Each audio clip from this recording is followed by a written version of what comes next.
为改善南科周边车流的现况，市府工务局研拟多条的改善计划路线，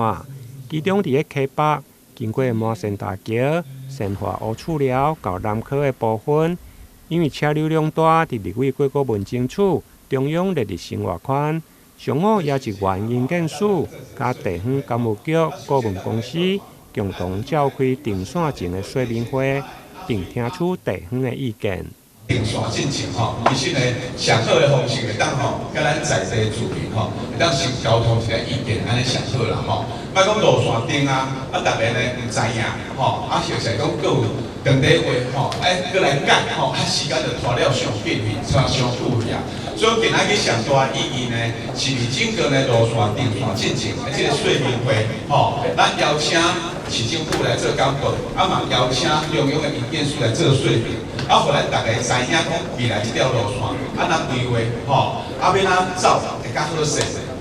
5年来，咱长久以来车辆走来咱乌厝寮这个困扰，会当做进一步做一个完善的解决。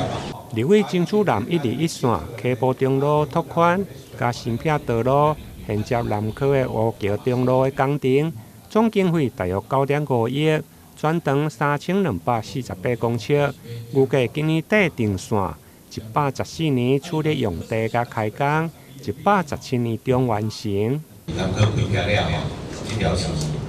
真重要的便道啦我讲的便道，我免去早比市府较清楚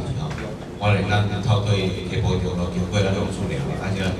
早对乌桥中路去到，咱来即马现主情况面，这车流量上下班是有够所以这设计甲这个我讲的可能我这边就经费既然已经就大量的专业来支持就分配比例咱一般中央这个部分是车部分是有咱照这里来担啦咱所拢费下立委郭国文表示，